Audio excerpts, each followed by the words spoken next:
Target costing हमने cover कर लिया था लास्ट लेक्चर तक, जिसमें अप्रोच हमने चेंज की। वैसे कॉस्ट को पहले डिटरमिन किया जाता था, उस पर अपना मार्कअप रखा जाता था और प्राइस बाद में तय की जाती थी। यानी अगर कॉस्टिंग में कुछ इश्यूज हैं, हम कॉस्ट को कंट्रोल नहीं कर पा रहे, मटेरियल महंगा खरीद रहे हैं, वेस्टेज ज़्यादा हो रही है, लेबर का आइडल टाइम ज़्यादा हो रहा है, ये सारी मुसीबतें पास ऑन कर दी जाती थी कस्टमर क्या, यानी घर के मसले बाहर निकल जाते थे, जबकि घर के मसले घर में रहने चाहिए। कॉस्ट आपके घर का मसला है, सेलिंग प्राइस बाहर जाती है।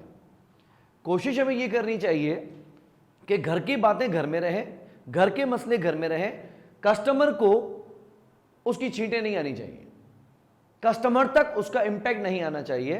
तो हमने तरीकेकार चेंज किया, मार्केट साइज चेक की, अपना शेयर टारगेट किया, ब्रांड देखा हमारा क्या है, कस्टमर का ट्रस्ट क्या है, कितना पैसा कस्टमर दे सकता है, क्वालिटी कैसी है, पोस्ट सेल सर्विसेज कैसी हैं, ये सारी चीजें देखने के बाद कॉम्पिटिटर क्या ऑफर कर रहा है, we determine the price first. इससे कॉस्ट का कोई लेना देना नहीं था, ये हमने कस्टमर, उसकी क्वालिटी, हमारा ब्रांड, प्रोडक्ट के फीचर्स, इन तमाम चीजों को देखते हुए तय की है। और कस्टमर को ये पैसे हमें देने चाहिए, और इतने पैसों पे उतना वॉल्यूम, जो टारगेट मार्केट शेयर है, वो तो हम बेच सकते हैं। फिर हमने उसमें से माइनस किया हमारा return on investment target, desired margin, and we obtained a target cost. ये कॉस्ट का एक टारगेट है, इससे ज्यादा में यूनिट नहीं बनना चाहिए, अगर बना तो बारे में नहीं आएगा। फिर स्टैंडर्ड कॉस्टिंग डिटरमिन की, कॉस्ट गैप आइडेंटिफाई किया, and the end of the section हमने ये पढ़ा था कि कॉस्ट गैप को क्लोज करने के क्या क्या मुमकिन तरीके हो सकते हैं। फिर स्टैंडर्ड मटेरियल का यूज करना है, ऑल्टरनेटिव मटेरियल्स का यूज करना है, सब्सटीट्यूट यूज करना है, डिफरेंट सप्लायर से कोटेशन लेनी है, लेबर को ट्रेन करना है, लेबर की एफिशिएंसी बढ़ानी है, ऑटोमेशन की तरफ आना है। ये कोई भी मुमकिन तरीके हम सजेस्ट कर सकते हैं जिससे हमारी कॉस्ट कम हो सकती है।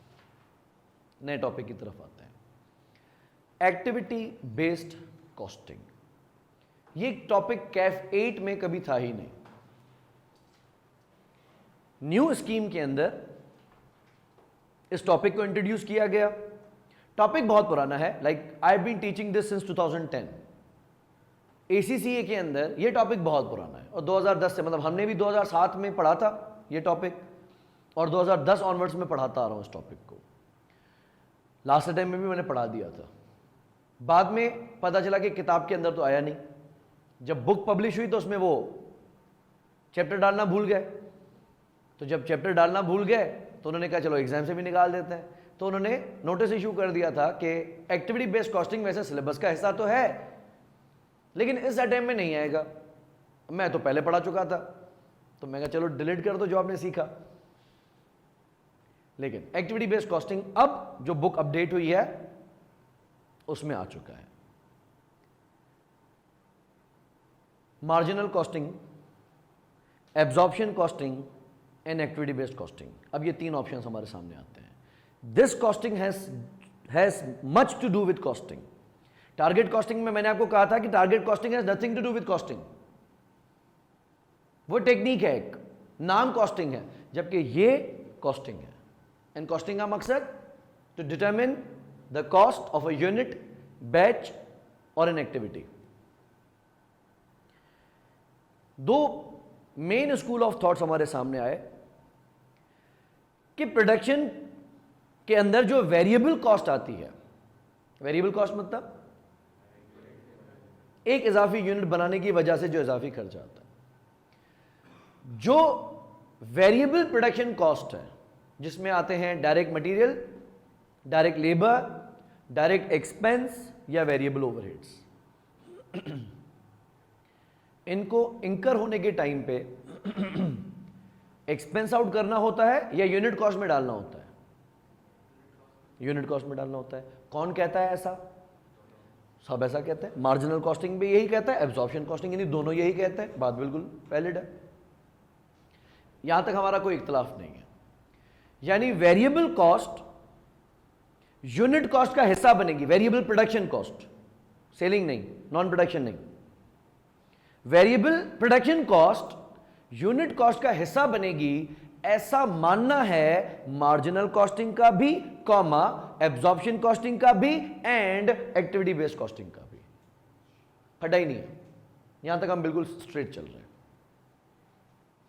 फिर ये आया कि जो फैक्ट्री के फिक्स्ड ओवरहेड्स हैं, जो regardless of number of units, जो रिगार्डलेस ऑफ वॉल्यूम आने ही हैं, क्या क्या खर्चे थे? Rent and rates, heat and light, insurance, depreciation, ठीक है। मार्जिनल कॉस्टिंग ने कहा कि बेटा ये फिक्स्ड है, ये पीरियोडिक कॉस्ट है, राइट? ये किसी पर्टिकुलर महीने, क्वार्टर, सेमेस्टर या साल की वजह से आते हैं और टाइम पीरियड को ही भरने चाहिए। जबकि आगे इसने कहा regardless of number of units produced, sold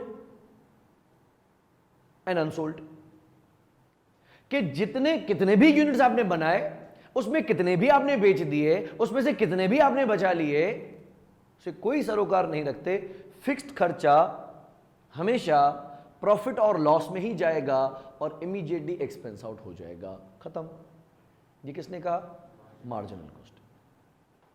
absorption costing ने कहा कि फिक्स्ड प्रोडक्शन कॉस्ट है, therefore should form part of the cost of the unit, कि हमने उस पर्टिकुलर पीरियड में कितने यूनिट्स बनाने हैं से डिवाइड कर दिया, बजटेड फिक्स्ड कॉस्ट को बजटेड लेवल ऑफ एक्टिविटी से डिवाइड कर दिया, और हर एक यूनिट को फिक्स्ड कॉस्ट का एक शेयर हमने असाइन कर दिया, जिसका नाम हमने दिया अप्लाई करना या एब्जॉर्ब करना।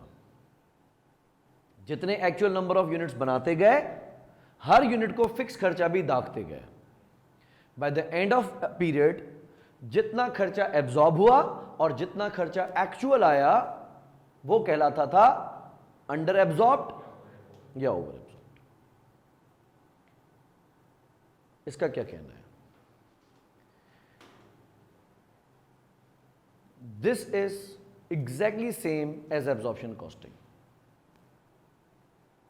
इसका concept is exactly same as absorption costing. So basically this is an version of absorption costing. ये मार्जिनल कॉस्टिंग को सेकंड नहीं करता, ये एब्जॉर्प्शन कॉस्टिंग के कहे पे चलता है। और क्या कहेगा कि fixed factory overhead should form part of the unit cost. जब यूनिट बनाया जाएगा तो उसकी कॉस्ट में ये खर्चा एब्जॉर्ब कर दिया जाएगा। जो यूनिट्स बिकेंगे वो कॉस्ट ऑफ सेल में एक्सपेंस आउट हो जाएंगे, जो यूनिट्स नहीं बिकेंगे वो बैलेंस शीट में क्लोजिंग इन्वेंटरी की हैसियत में रहेंगे और खर्चा चार्ज तब किया जाएगा जब वो बिकेंगे। ओके, ये तो हमने पहले पढ़ा हुआ है। तो what is difference between absorption costing and activity based costing? Concept दोनों का सेम है, फॉर्मूला दोनों का मुख्तलिफ है। किसका फॉर्मूला? एब्जॉर्ब करने का।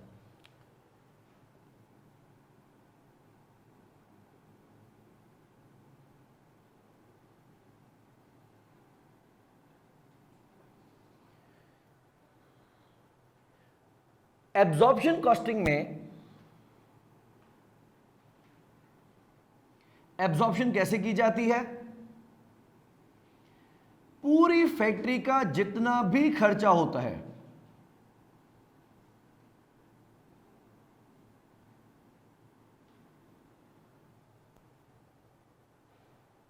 पूरी फैक्ट्री का जितना भी खर्चा होता है,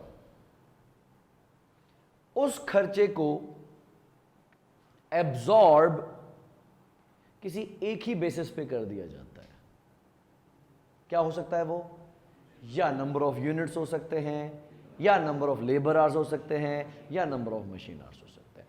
हद में हद भी हुआ और हमने डिपार्टमेंटल कर लिया, ब्लैंकेट ना किया सिंगल रिकवरी रेट ना रखा तो प्रोडक्शन डिपार्टमेंट ए का रिकवरी रेट लेबर आवर्स के बेसिस पे होगा, प्रोडक्शन डिपार्टमेंट बी का रिकवरी रेट मशीन आवर्स पे हो जाएगा, प्रोडक्शन डिपार्टमेंट सी का वॉल्यूम के बेसिस पे हो जाएगा, लेकिन होगा तो वॉल्यूम ना। तो हम क्या करते हैं, अक्सर इसका एक ही रेट बनाते हैं और उसको डिवाइड किससे करते हैं, बाय नॉर्मल और बजटेड लेवल ऑफ एक्टिविटी। मजीद इसको खोलते हैं। बजटेड फिक्स्ड फैक्ट्री ओवरहेड में खर्चे कौन कौन से होते थे, याद करो, डेप्रिसिएशन, हीट एंड लाइट और रेंट एंड रेट्स और इंश्योरेंस,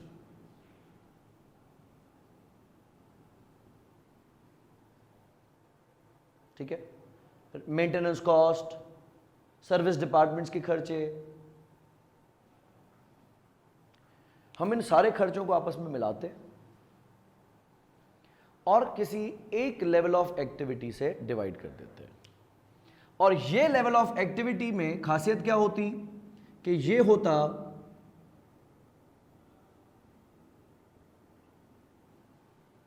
वॉल्यूम बेस्ड।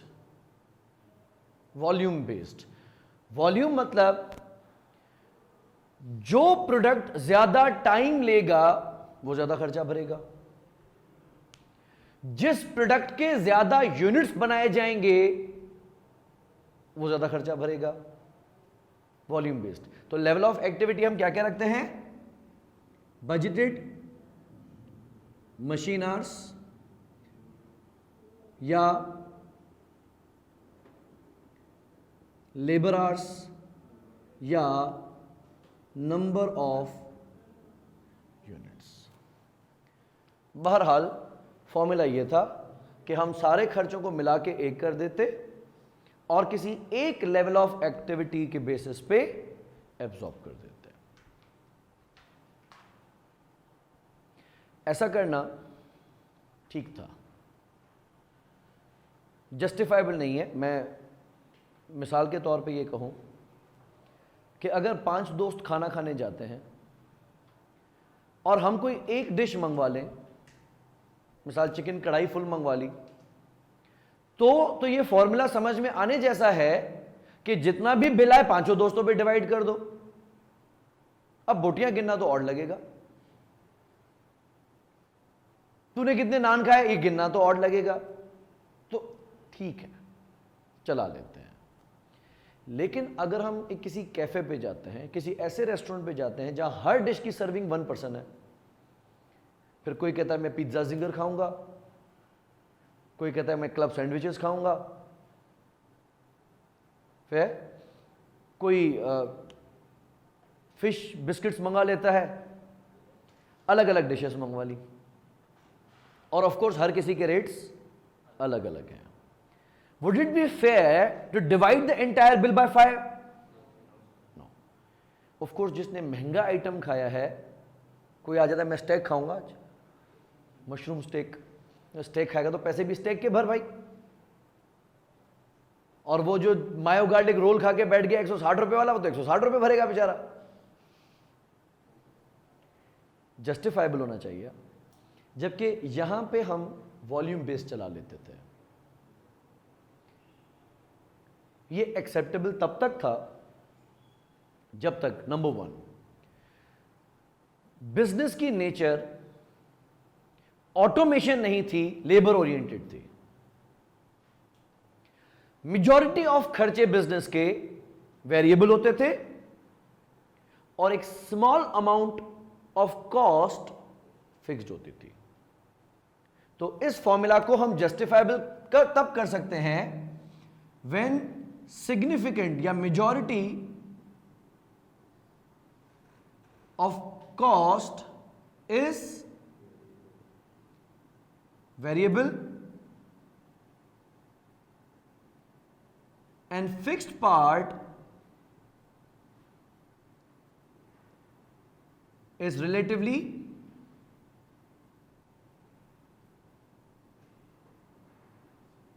insignificant, तो हम थोड़ी नाइंसाफी भी बर्दाश्त कर लेते हैं। आप में से अगर कोई लोग फ्लैट्स में रहते हो, अपार्टमेंट्स में, तो उसका सिलसिला क्या होता है?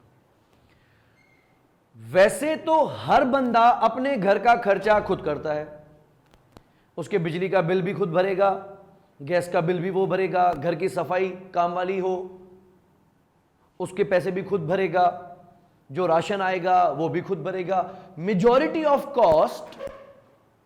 अब अगर कोई घर ऐसा है जो जितने घंटे लाइट आती है उतने घंटे एसी चलाता है,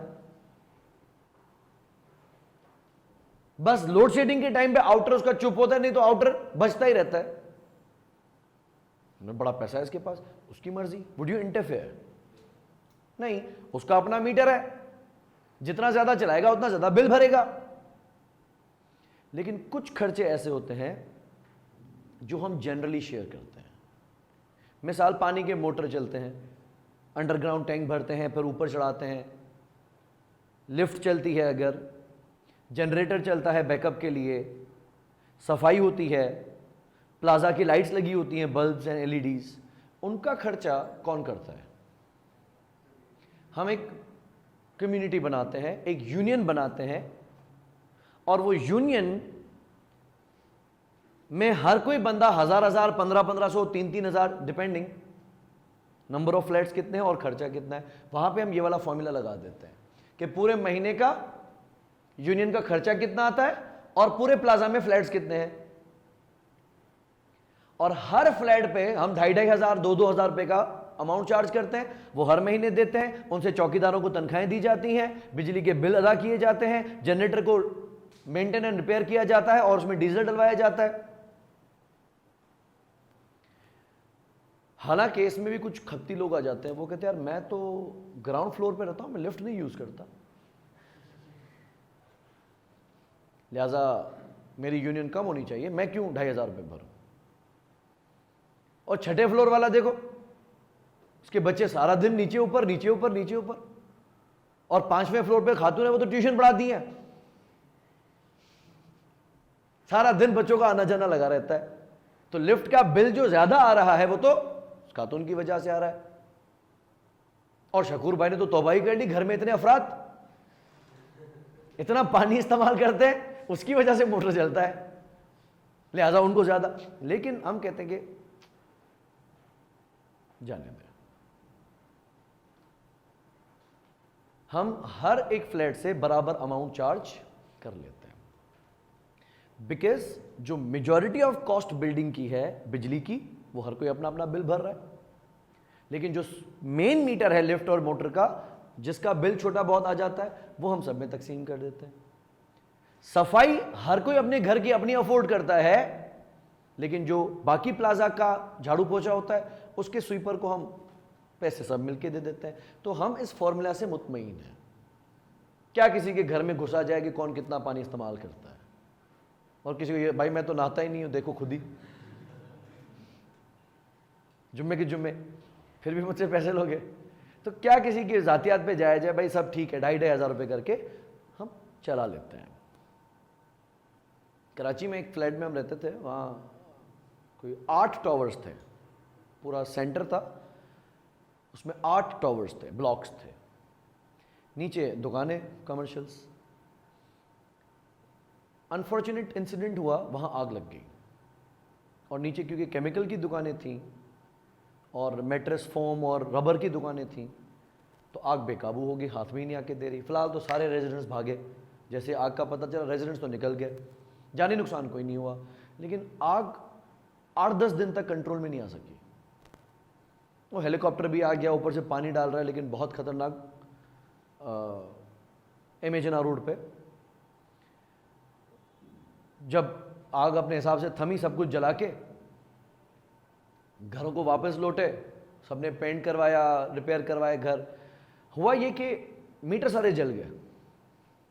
के इलेक्ट्रिक्स उस टाइम पे KEAC होता था, जो बाद में के इलेक्ट्रिक्स बना, KEAC होता था, मीटर सारे जल गए। अब कहा कि भाई बिजली तो दो, तो उन्होंने कहा मीटर तो लगवाओ। अब मीटर का डिमांड नोटिस जमा हो, हर घर से वो उस टाइम पे 15-15 पता नहीं 18-18 हज़ार रुपए कह रहे थे कि आप देंगे, ट्रांसफार्मर लगाएंगे, घरों को तारें देंगे, सबके घर में लाइट चलेगी। लोग बोल रहे वैसे नुकसान कम हुआ है, ऊपर से ये खर्चा भी करें। और उन्होंने कहा सब जमा करवाएंगे फिर लगवाएंगे। ऐसा नहीं एक एक बंदा पैसे देता जाए, हम एक एक मीटर, हमें पूरी तारें वापस से बिछानी पड़ेंगी। जुगाड़ ये निकाला गया कि एक मेन मीटर लगाया गया, हैवी मीटर लगाया गया, और उस मीटर से तमाम घरों को कनेक्शन दे दिए गए। अब एक ही मीटर है, तारे सारे घरों में जा रही हैं, बिजली के बिल कैसे आएंगे? एक ही आएगा। रिकवर कैसे किया जाएगा? डिवाइड करके। अब अगर कोई एसी चलाए, मुझे ऐतराज होगा? अब होगा, क्योंकि एसी चलाओ तुम और बिल भर पड़ेगा हमारे ऊपर, क्योंकि आपका अलग बिल तो आना नहीं है, यूनिट तो पूरे मीटर के काउंट होंगे। रूल पास हो गया कि एसी चलाना बंद। जब तक हर किसी के अलग अलग मीटर नहीं लगते, कोई घर में एसी नहीं चला सकता। मुनासिब नहीं तो हर कोई खींच के रखता। और लोड इतना आ रहा था कि इस्त्री भी करने पे पाबंदी थी, तो किसी की बैल्कनी से अगर देख ले कि भाभी जी आज इस्त्री कर रही हैं कपड़े, तो शिकायत करते भाई इस्त्री तो बंद करो, बाहर से करवा लो, अभी मीटर पे लोड इतना नहीं दो। अब क्यों हर किसी को दूसरे की जातियात में घुसना है, दूसरे के फ्लैट में घुसना है? क्यों? क्योंकि अब खर्चा मेरे ऊपर आ रहा है। जब मेजॉरिटी ऑफ खर्चा वेरिएबल था, हर कोई यूनिट अपना मटेरियल, अपना लेबर, अपना वेरिएबल ओवरहेड, अपना डायरेक्ट एक्सपेंस खुद भर रहा था, बाकी जो एक फिक्स्ड फैक्ट्री की कॉस्ट थी, जो कि टोटल कॉस्ट के रिलेशन का करीबन 10 से 15% हुआ करती थी,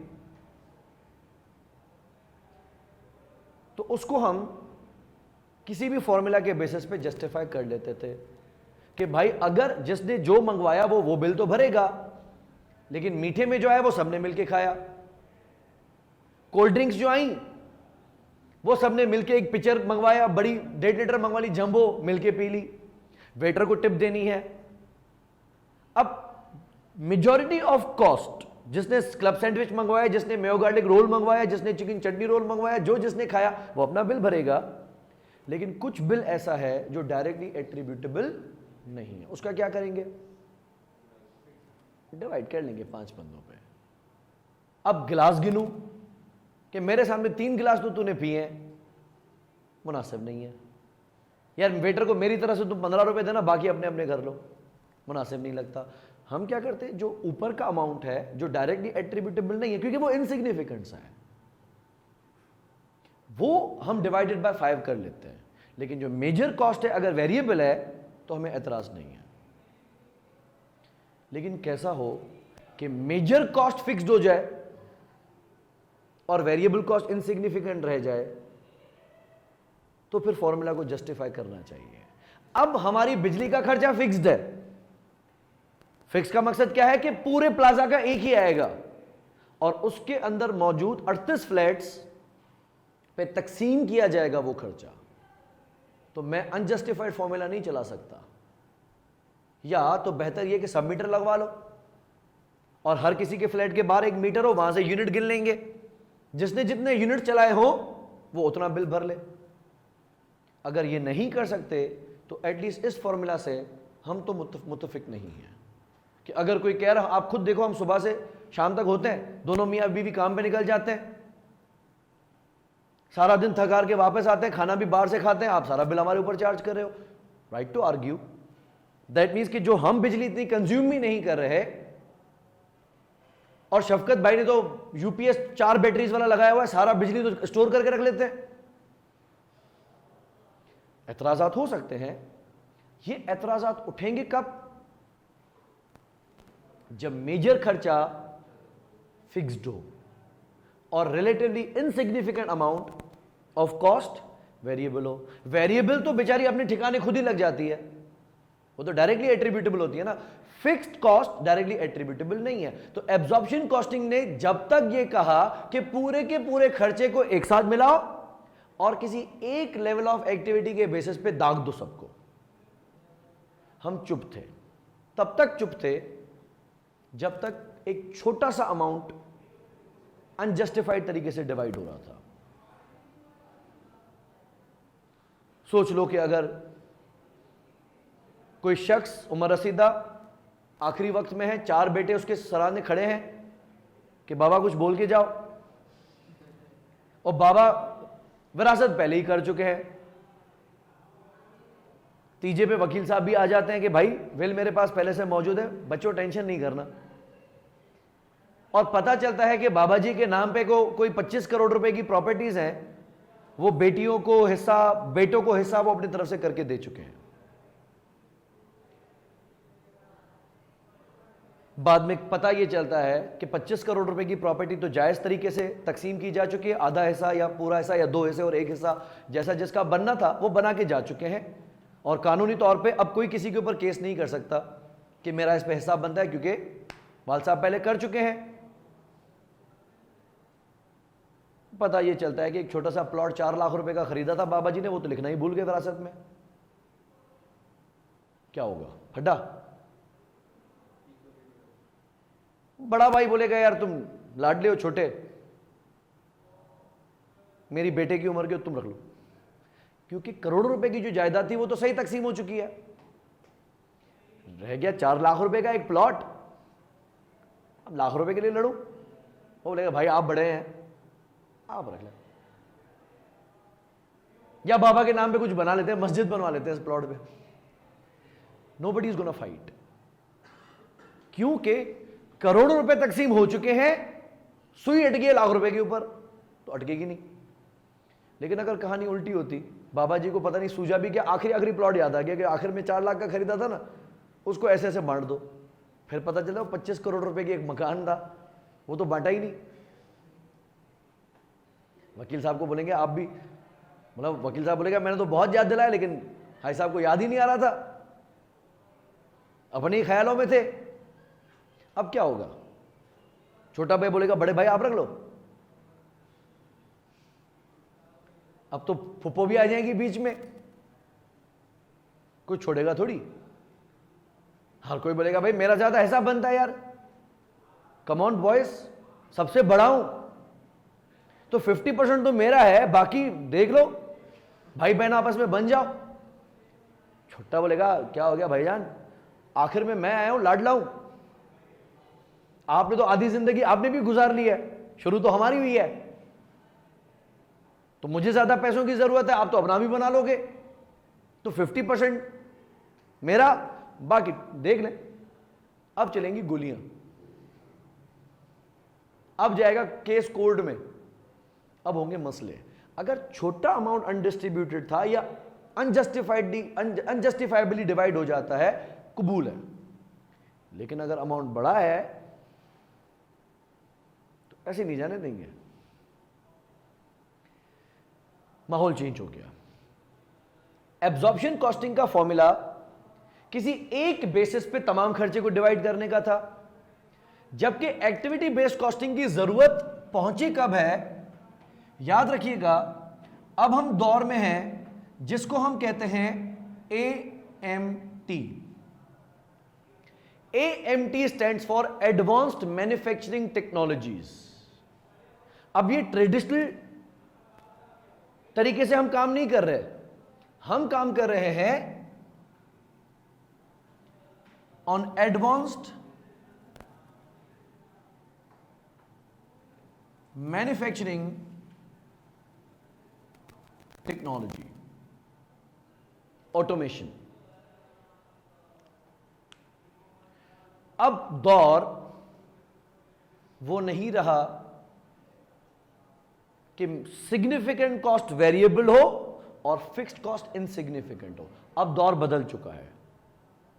अब हम उस दौर में हैं, ऑटोमेशन के दौर में, जहां फिक्स्ड कॉस्ट बहुत ज्यादा है और वेरिएबल कॉस्ट, यानी कहीं कहीं एक कॉन्सेप्ट कहता है कि मटेरियल के अलावा सारी कॉस्ट फिक्स्ड है। लेबर को भी अब दिहाड़ी पे नहीं रखा जाता, सैलरी पे रखा जाता है। लेबर को भी पर यूनिट पीस मील पे नहीं रखा जाता कि जितने यूनिट्स बनाओगे उतने पैसे दूंगा।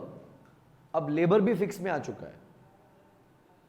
लेकिन चलें ठीक है, लेबर को हम अभी फिक्स में नहीं भी काउंट करें, लेकिन दौर ऐसा है जो ऑटोमेशन वाला है। नतीजा यह निकलता है इसकी वजह से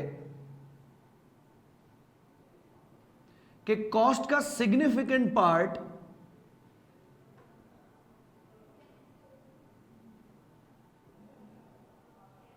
फिक्स्ड है। वेरिएबल कॉस्ट का तो कोई इश्यू ही नहीं है, वो तो शराफत के साथ हर किसी की जेब में चली जाती है भाई, जिसकी जितनी होगी। लेकिन फिक्स्ड कॉस्ट अब हमारी वॉल्यूम बेस्ड नहीं है। अब हमारी फिक्स्ड कॉस्ट में ये खर्चे नहीं आते। अब खर्चे जो आते हैं वो क्वालिटी स्पेसिफिक है। मसलन अब खर्चे आते हैं मशीन सेटअप कॉस्ट। सेटअप का मकसद क्या होता है कि एक बैच मुकम्मल हो गई, एक प्रोडक्शन रन मुकम्मल हो गया, अब दूसरा रन स्टार्ट होना है। तो before starting the second run, before starting production of the second batch, हम उस मशीन को सेटअप करते हैं, प्रिपेयर करते हैं, रेडी करते हैं।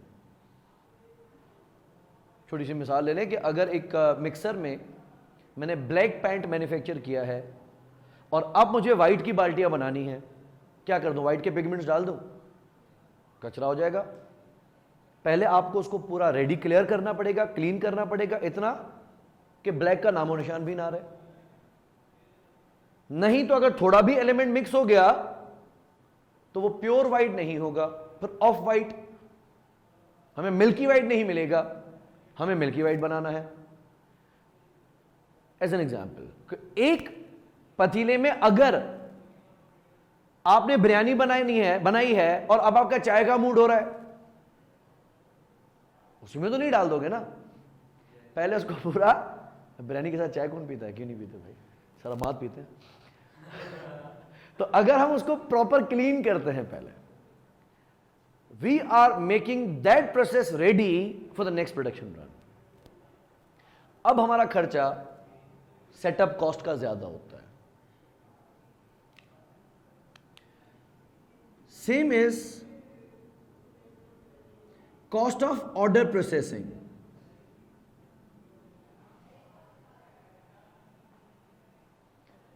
कि जितने ऑर्डर्स हम प्रोसेस करेंगे उतना ज्यादा खर्चा आएगा। This can be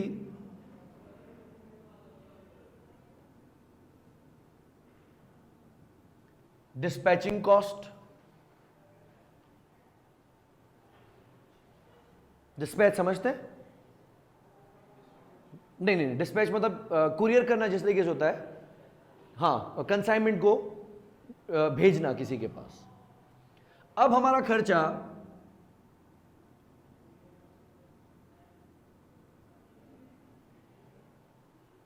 quality control का है। तो अब माहौल तब्दील है। पहली बात तो हमारे खर्चे अब वैसे नहीं रहे होंगे, उनको हम डाल देंगे अदर ओवरहेड्स में। लेकिन इंपैक्ट ये आ गया, पहले वेरिएबल कॉस्ट की मिकदार ज्यादा होती थी, प्रोपोर्शन ज्यादा होता था as compare to fixed cost.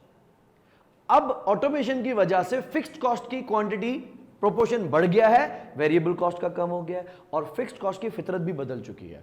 Because अब हम वॉल्यूम के बेसिस पे खर्चा नहीं करते, अब हम क्वालिटी के बेसिस पे खर्चा करते हैं।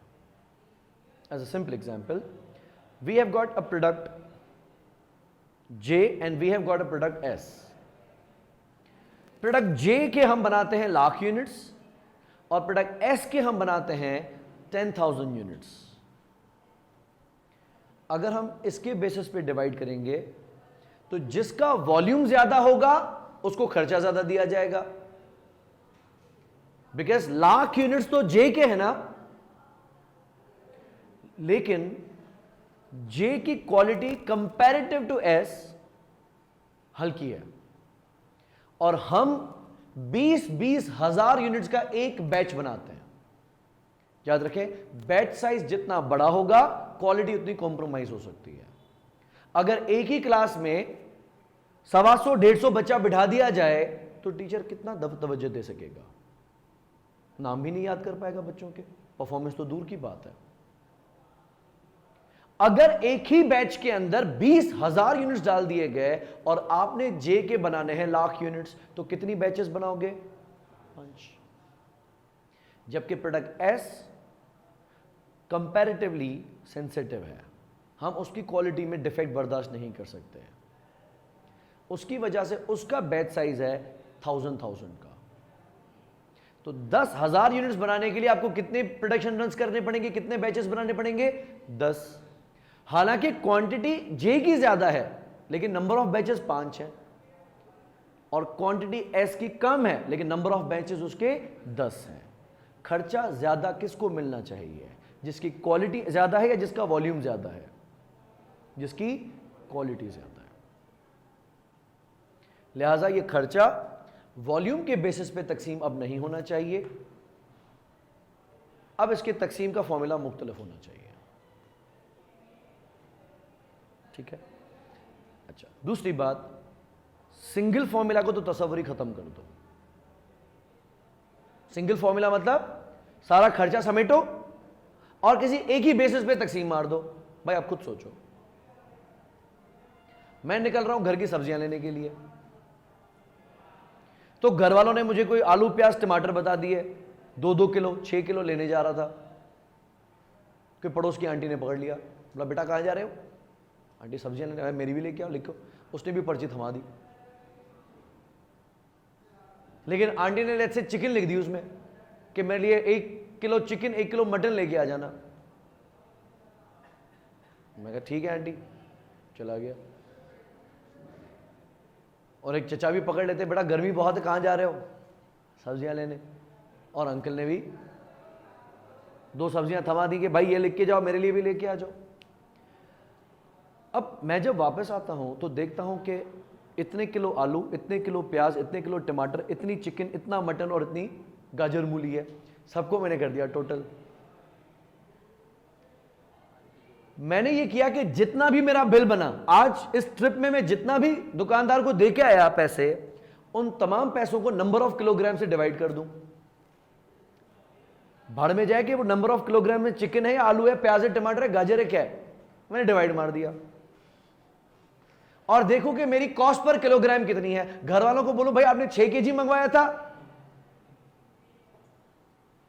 तो पर केजी मेरा खर्चा आया 400 रुपए, लाओ। वो बोले 6 केजी पर केजी 400, 2400 रुपए के तुम आलू प्याज टमाटर लाए, कौन सी मार्केट गए थे? और अगर 2 किलो देखूं, आंटी को बोलो आपने 2 किलो मंगवाए थे, लाए 800 रुपए। वो बोली अरे पूरा बकरा ले आते।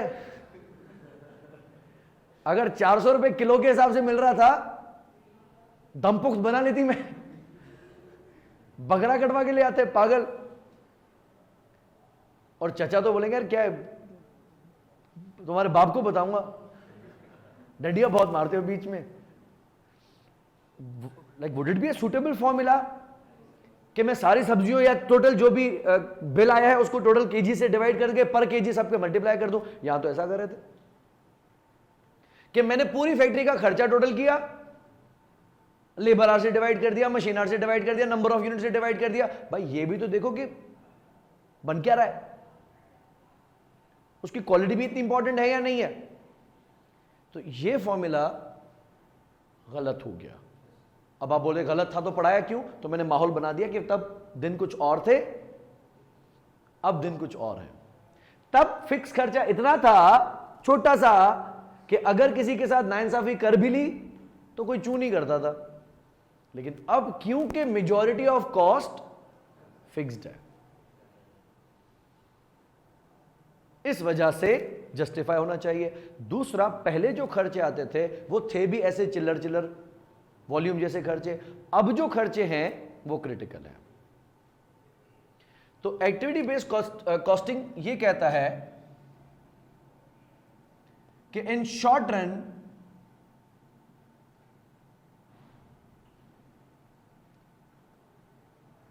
some costs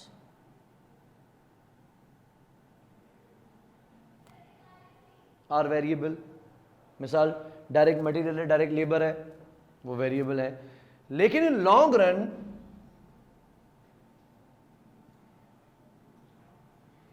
all costs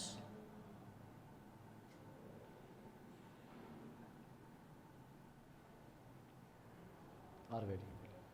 हम कहते हैं ये कैसे? ये कहता है बेटा देखो, जो मशीन सेटअप कॉस्ट है ना, वो डिपेंड इस बात पे करती है कि आप बैचेस कितने बनाते हो। जितने कम बैचेस उतनी कम बार सेटअप करना पड़ेगा, जितनी नंबर ऑफ बैचेस ज्यादा करोगे उतना आपको ज्यादा बार सेटअप करना पड़ेगा। लिहाजा ये हमारी ओवरहेड है,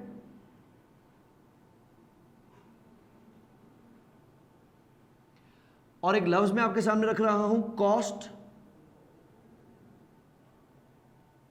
ड्राइवर। क्या वर्ड यूज किया? कॉस्ट ड्राइवर, यानी बेसिस ऑफ एब्जॉर्प्शन। वहां हम वॉल्यूम बेस्ड कॉस्ट ड्राइवर को यूज करते थे।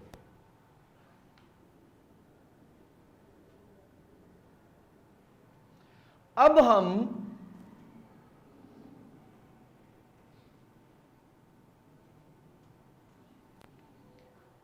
यूज तो अभी भी कॉस्ट ड्राइवर्स करेंगे, पहले भी बेसिस ऑफ एब्जॉर्प्शन था, अभी भी बेसिस ऑफ एब्जॉर्प्शन है, लेकिन पहला जो बेसिस ऑफ एब्जॉर्प्शन था वो वॉल्यूम बेस्ड था। अब के बार जो एब्जॉर्प्शन होगी वो एक्टिविटी बेस्ड कॉस्ट ड्राइवर्स पे होगी, जिसकी पहली मिसाल नंबर ऑफ बैचेस या number of production runs. Production run का मकसद कि अगर एक शो चल गया सिनेमा में, अब हम उस सिनेमा को खाली करेंगे। वो कोई पैथेटिक घटिया सिनेमा होती है, उसमें तो क्या होता है, गेट पे खड़े होते लोग, अभी पुराने वाले निकलते ही नहीं घुस जाते, वो उनकी कोल्ड ड्रिंक्स गिर रही होती है, उनके पॉपकॉर्न्स वहीं पैरों में।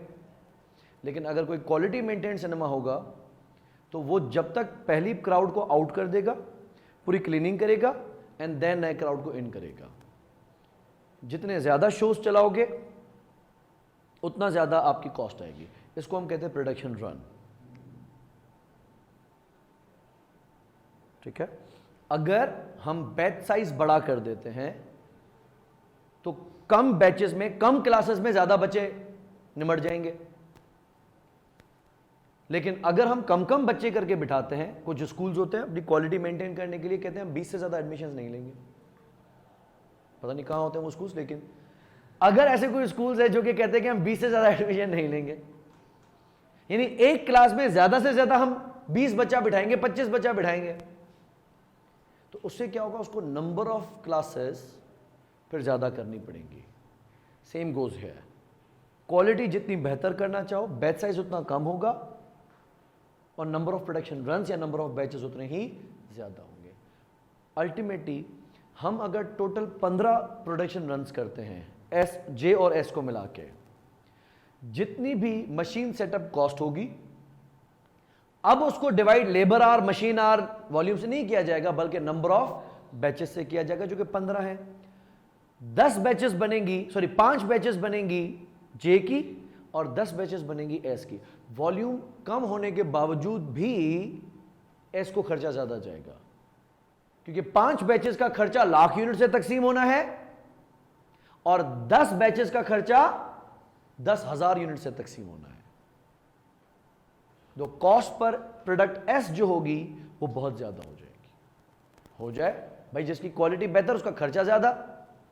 अब हम वॉल्यूम रिलेटेड नहीं चलेंगे, अब हम एक्टिविटी रिलेटेड चलेंगे। दूसरा, ऑर्डर प्रोसेसिंग। इसको हम रख सकते हैं on the basis of number of orders processed. Dispatching, number of orders delivered, quality control,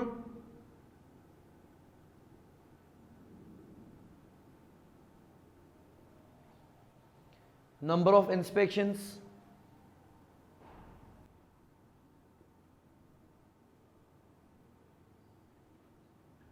खर्चा आता है मटेरियल हैंडलिंग का, so this can depend on number of रिक्विजिशंस।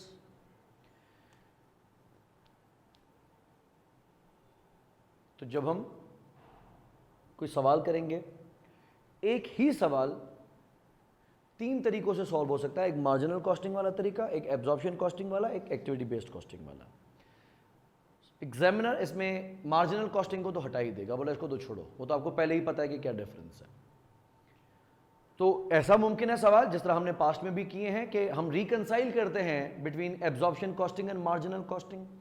Marginal costing के हिसाब से कितना प्रॉफिट आ रहा है, एब्जॉर्प्शन कॉस्टिंग के हिसाब से कितना प्रॉफिट आ रहा है, और प्रॉफिट में डिफरेंस क्यों है। फिर ओपनिंग स्टॉक में फिक्स्ड ओवरहेड्स और क्लोजिंग स्टॉक में फिक्स्ड फैक्ट्री ओवरहेड्स को प्लस माइनस करके हम बताते थे। अब के बार सवाल में आपको कहेगा कि इसी सवाल को एब्जॉर्प्शन कॉस्टिंग के हिसाब से करो और cost per unit of X Y and Z बताओ, और उस ही सवाल को फिर एक्टिविटी बेस्ड कॉस्टिंग के हिसाब से करो और cost per unit of X Y and Z बताओ। जब आप कैलकुलेट करेंगे तो you will see a difference कि एक्स एब्जॉर्प्शन कॉस्टिंग के हिसाब से महंगा दिख रहा था जबकि है सस्ता, क्योंकि उसकी क्वालिटी इतनी अच्छी नहीं है। मे बी वाई एब्जॉर्प्शन में भी वैसा ही है, मार्जिनल और एक्टिविटी बेस्ड कॉस्टिंग में भी वैसा है। जेड वहां पे सस्ता दिख रहा था, यहां पे पता चलता है ये तो बहुत महंगा है। और कॉस्टिंग के बाद जो प्राइसिंग की जाती है वो सही तब होगी जब आपकी कॉस्टिंग सही होगी। अगर आप एक यूनिट का खर्चा ही गलत कैलकुलेट करोगे तो प्राइसिंग भी गलत हो जाएगी। सिस्टम क्या होगा, हमें यही सेम अमाउंट ऑफ खर्चा डिफरेंट नहीं है, फिक्स्ड फैक्ट्री ओवरहेड की ट्रेडिशनल क्लासिफिकेशन ये है।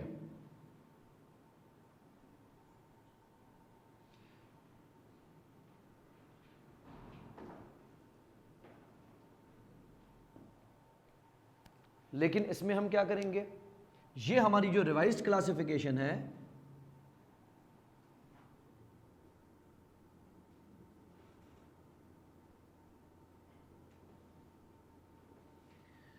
इन सबका खर्चा हम कर देंगे टोटल।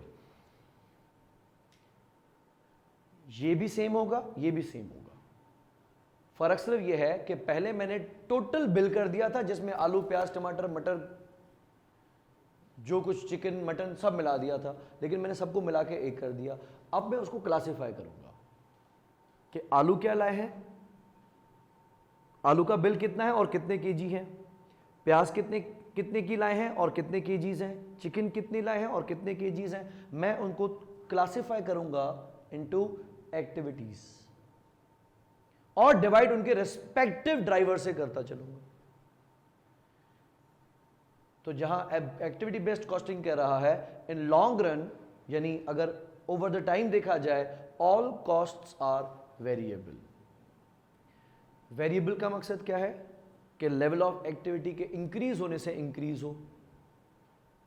तो मैं ये प्रूव कर सकता हूं कि जितने ज्यादा बैचेस बना होगा उतना ज्यादा खर्चा होगा। अगर फिक्स्ड होता तो regardless of number of batches same आना चाहिए था। यूं जितने नंबर ऑफ रिक्विजिशंस रेज करूंगा उतना ज्यादा मेरा मटेरियल हैंडलिंग का खर्चा आएगा। अगर फिक्स्ड होता तो रिगार्डलेस ऑफ रिक्विजिशन सेम होना चाहिए था। फर्क सिर्फ वेरिएबल कॉस्ट की डेफिनेशन में है। जो पहले दिन से मैंने आपको डेफिनेशन बताई है वो ये बताए कि एक इजाफी यूनिट की वजह से जो खर्चा बढ़े वो वेरिएबल है। ये कहता है कि एक इजाफी ड्राइवर की वजह से जो खर्चा बढ़े वो वेरिएबल है।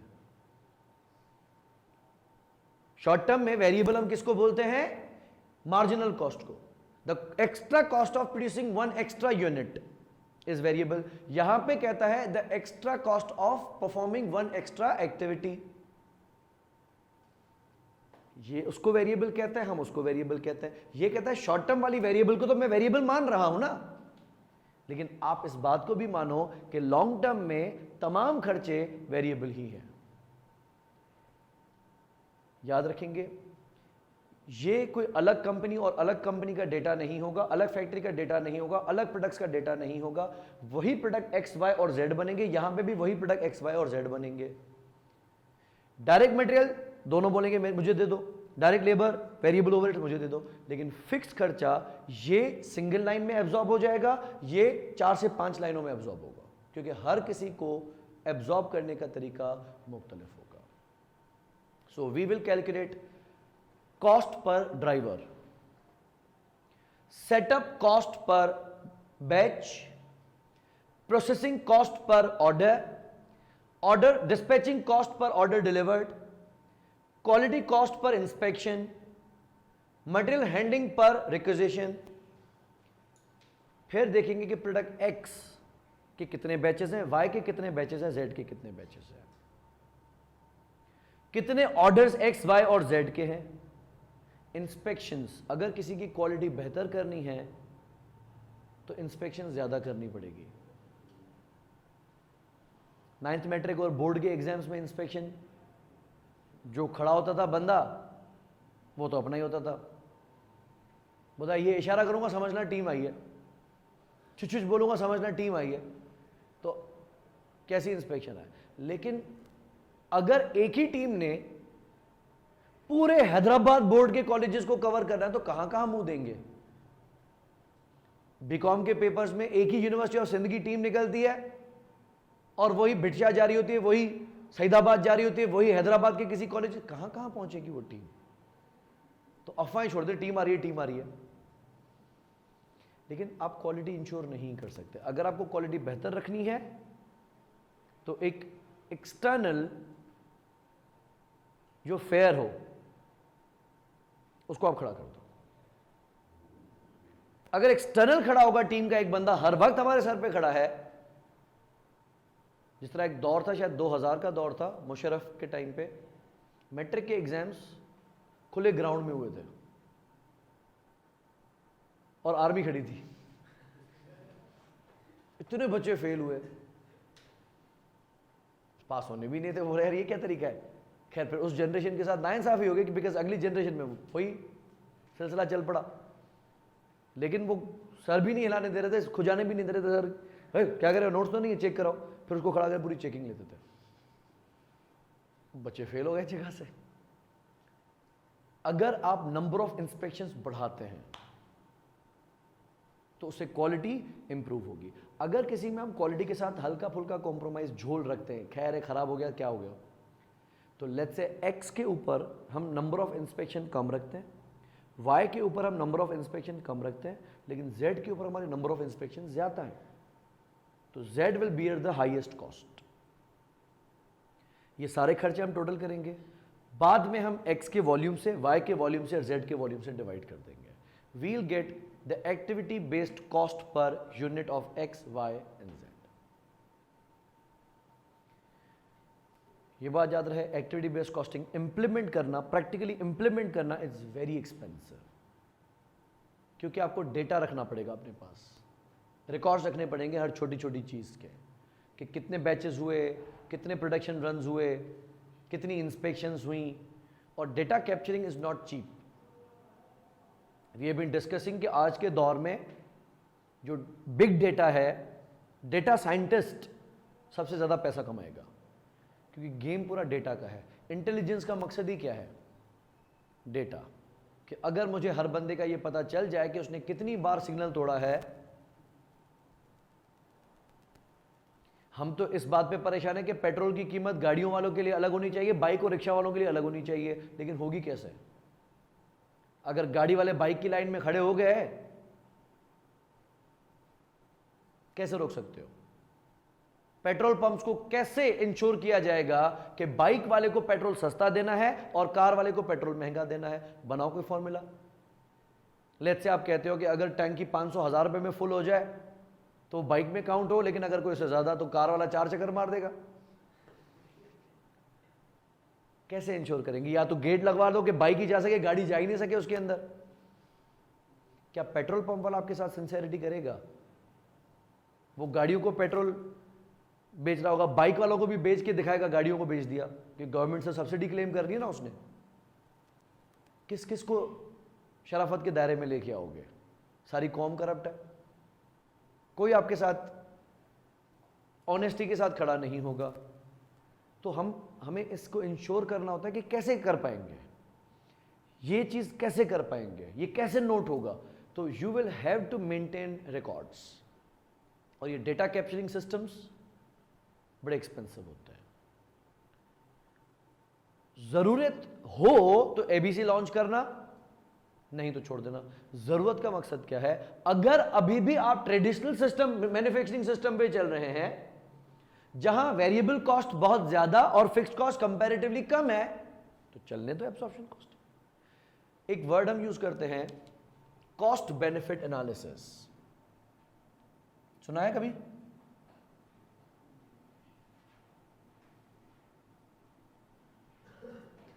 कॉस्ट बेनिफिट एनालिसिस का मकसद कि किसी चीज को करने का खर्चा कितना होगा और सामने से फायदा। ये तो सवाल हम बचपन से पूछते आते हैं। कोई कहता है ऐसे कलाबाजी खा सकते हो, आप बोले फायदा। मैं ऐसे कर लोगे, आप बोले फायदा। तो सवाल तो बड़ा जेन्युइन है, फायदा मुझे क्या मिलेगा? तो पेप्सी पिलाऊंगा। तो हम जान पे भी खेल जाते हैं पेप्सी के लिए शायद, लेकिन कुछ सामने से फायदा तो दिखाओ। अगर कोई फायदा नहीं है तो मैं क्यों करूं? कॉस्ट बेनिफिट एक सादा सा सवाल है, फायदा कि हमें किसी किस्म का कोई बेनिफिट भी होने वाला है। अगर फायदा है और ज्यादा है तो मैं खर्चा भी करूं, लेकिन अगर खर्चा ज्यादा हो जाए एज कंपेयर टू बेनिफिट्स, मैं तो करूंगा ही नहीं। तो एक्टिविटी बेस्ड कॉस्टिंग लॉन्च करने का फायदा तब होगा जब मेजॉरिटी ऑफ कॉस्ट फिक्स्ड हो। अगर आप एडवांस मैन्युफैक्चरिंग टेक्नोलॉजीज पे काम करते हैं तो एक्टिविटी बेस्ड कॉस्टिंग आपको हेल्प कर सकता है, अदरवाइज काम का नहीं है। दूसरा, कॉम्प्लेक्स प्रोडक्शन।